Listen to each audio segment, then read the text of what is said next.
والله يدعو إلى دار السلام ويهدي من يشاء إلى صراط مستقيم.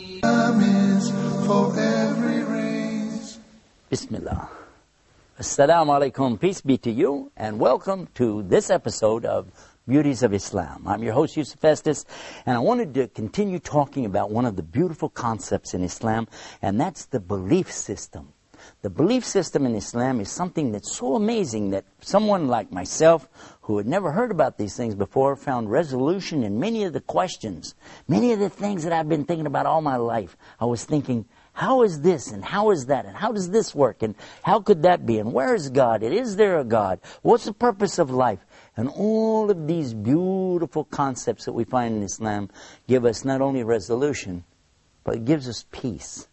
It gives us that sakina, tranquility of the soul, to know, in fact, not only does it satisfy the mind, it satisfies the heart to understand and realize what the belief system really is. In Islam, there are 6 main, what they call pillars of belief. The first one is the most important of all. It's the belief in Almighty God. That God is one. He is unique. There's nothing like Him. He's not like unto the creation, and He's not in His creation. God, Allah, is mighty and above all of that. And His attributes and characteristics are the epitome and perfection of each and every one of His characteristics or qualities. He is the ultimate creator. And He's the only destroyer, the real destroyer. Because He's the one who brings everything into creation. So if it's destroyed, then who is the only one that could do it? He is. He's the one who brings about all that we see, all life. But He's also the one that causes all death. Because everything is to Him the same. It all belongs to Him. And He sees it as a whole. Whereas we only see minuscule, teeny little snippets here and there that we catch and try to understand. But yet He is mighty and above all of that. So His hearing is absolutely, totally, and complete. We won't say it's just perfect. It is total. His seeing, again, is total. His love. And we want to make a whole program about that. We'll come back to His loving. His lovingness is eternal and always. It's ongoing. But I want to come back to some of these other characteristics and understand that He is the only creator. And if it exists, He created it. And whatever purpose it has, He's the one giving it purpose, because He is the one who decides when something's going to happen, how it's going to happen, where it's going to happen, and how long it's going to happen. All of these things are in His hands, in His control at all times. We as humans cannot really fathom who is God, what is God. But this is the first and essential belief in Islam, at least to understand there's only one. Start with that. There's only one. There's not two. If there were two, Islam tells us, if there were two, they would be in competition. And eventually they would be fighting each other. So there's only one God. The second thing Islam is teaching us is that we don't compare Him to His creation. And when our worship is coming about, and we want to worship in thanks to Him and to ask from Him, all of these things that we have a relationship with our God is directly to Him, not to something He created. So we don't need a statue, an idol. We don't need a picture or an image. We don't need something between us and Him. We don't need an icon. We don't have to have an intercessor. We don't need a priest or a bishop. We don't need a preacher to come between us and our Almighty God. We can speak to Him direct from our heart and talk to Him in a language that we understand. Because after all, He created us. He knows what's in our heart. And all we have to do is turn to Him. Turn to Him inside of ourselves and say, "Oh Lord, oh God, Allah, help me, guide me." And that communication is beautiful and it's direct. And it's one of the beauties, one of the amazing beauties of Islam. And that's just the first of the beliefs that we have. Can you imagine? Another belief in Islam after that is called the belief in his malaika, his angels. What do we believe about the angels? Now some people say, well, we believe in angels and what? Now wait a minute, what do you believe about angels? Islam teaches us that angels are created by Allah from light. And He created them before He created the human beings. And angels are perfect. They never make mistakes. Whatever Allah orders them to do, they do it. And they do it the way they're supposed to do it. And they don't come up with, well, maybe I will, maybe I won't. Because they don't have free choice. They are commanded by Allah and they do as they're commanded. Now you don't see them. Why don't you see them? Well, they're made out of light. And you don't see light, by the way. You only see what light reflects off of. You can see my hand. Why? Light is hitting my hand and then coming back to you. See it? Okay. Now, in space, it's always depicted as being black. Why? Because there's a lot of light in space, but it hasn't hit anything yet, and until it does, you won't see it. If I put my hand down, now you won't see anything until the next thing that the light hits. Make sense? Think about that a little while. There are many things when we start to talk about the belief systems in Islam.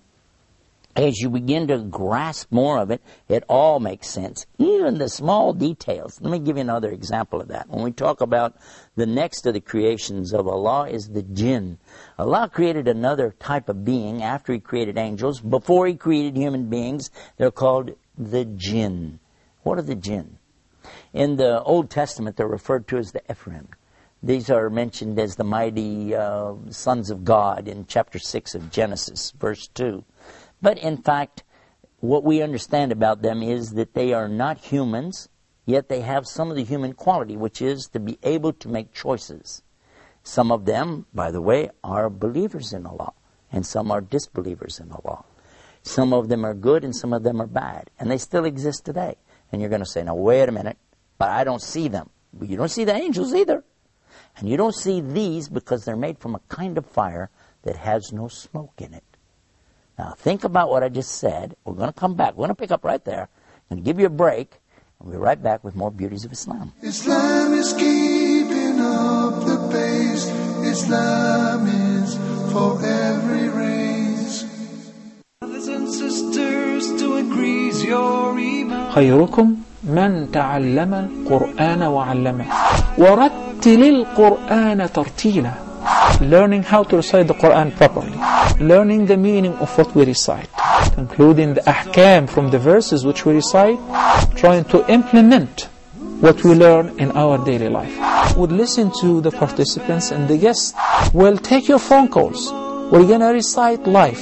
We'll listen to your recitation and we'll correct it according to the rules and regulations which we'll state in each episode. Now your dream will come true. إِنَّا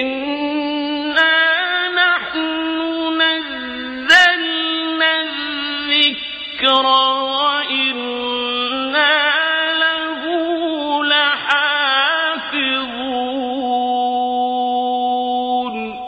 Islam is keeping up the pace. Islam is for every race. We're back. You're watching Beauties of Islam. And we've been talking about some of the creations of Allah. We mentioned that we believe in Allah. He's one and unique. We talked about the creation of the angels. They're made out of light. And then we were talking about another creation called the jinn.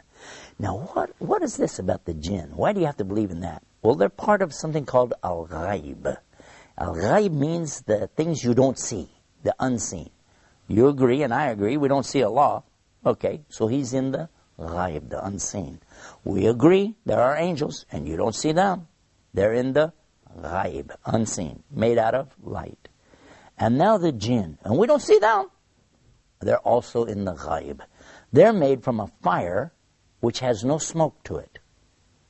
And if fire has absolutely nothing like smoke to it, or that it could be that you don't see that either. There's heat that you don't actually see, isn't that true? But we don't see the jinn. But we said that they have choices. And they were making choices even before Adam or human beings were ever created. And their choices were sometimes good, sometimes bad. From them comes the one we call Lucifer or Iblis. And who is that? Who is Lucifer? Who is Iblis? You might say he's the devil, the Satan or Shaitan, as he's called in the Arabic language. But actually, he started out as a worshiper of Allah. And he was worshiping and praying to Allah and extolling Allah to the extent that Allah raised him up to be even with the angels. Now remember, this guy Iblis is not an angel, but he was worshiping alongside of them because of his ibadah or worship, being so lovely, and Allah raised him up, you see. But then what happened? And this is an important story. So we'll digress from a moment from our Beauties of Islam to go into this to get a concept here to understand a big mistake that some people make when they say that he's from the angels. Angels don't make mistakes. They do as they're commanded.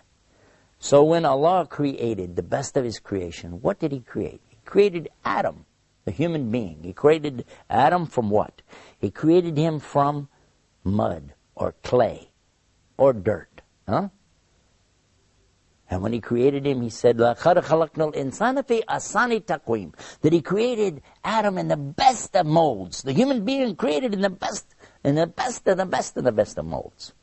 ثُمَّ رَدَّدْنَاهُ أَسْفَلَ سَافِلِينَ, and then reduced him to the lowest of low. And how? And this is the story of how the devil pulled his trick on Adam.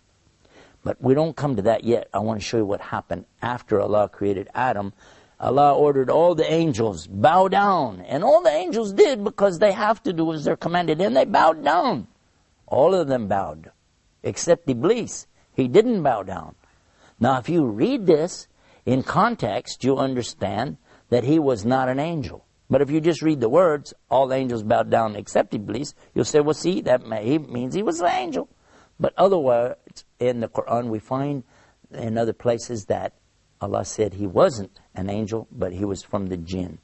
And he's created from a smokeless fire. And that's exactly what He said. You created Adam from mud, but I'm created from something better, from a smokeless fire. So I refuse to bow down. Why? Because I'm better than him. I am better than Adam, and I refuse to bow down to him. By so doing, he disobeyed Allah. And whoever disobeys Allah, he's in trouble. But especially if he does it out of his arrogance and his pride. I refuse to obey because, I know better. And in this way, he put himself in the worst possible condition with Allah. Allah condemned him to hell forever. And he said, I don't even care. Just let me take him, meaning Adam, and his children along with me to hell. What? For what? Because of this thing called pride or arrogance. Kibr in the Arabic language. And what is kibr? And kibr is something comes from kabara. Kabara is the root of the word akbar. And only Allah is akbar. Allah is greater and greater and greater than anything. But a human being has no right in front of Allah or anything that's created. The jinn, the angels, nothing have the right to come in front of Allah like this and say, who am I? I'm this, I'm that. No, Allah gave you a commandment. You do it. Now, what happened next? Well, that's when Allah told Adam that he could have anything that he wanted in all of the paradise. Go ahead, enjoy. But there's one tree, don't eat from it. Of course. You know what's going to happen. And the devil came to him and to Eve and got them to eat from that tree. And they were cast down because of that. But Allah knew from the beginning they would eat from it. That's why Allah put it there. Because this life, and this is the whole reason for me telling you this story, so you can get this one beauty of Islam, to understand this one thing. This life is nothing more than a test. This is a test. To see if you will refrain from the things you've been ordered not to do, such as don't eat the fruit. Or if you will obey and do the things you've been ordered to do, such as bow down. The devil was ordered bow down, and he didn't do it. Even to this day, he refuses to do that. And that's why he's condemned to hell. Not because he didn't bow down, because he still refuses to do anything about it. Adam, on the other hand, did something he was ordered not to do. But he was different. How? Because he repented. He repented to Allah. And he said, Allah, forgive me. And another beautiful teaching in Islam, whoever sincerely repents to Allah, Allah will always accept it. I wish we could continue and go on more and more about this subject, but we're going to have to wrap it up for this episode. But I'll tell you what, go to the website and get more. The website called beautiesofislam.com. Until next time, peace. Assalamu alaikum wa rahmatullah. Islam.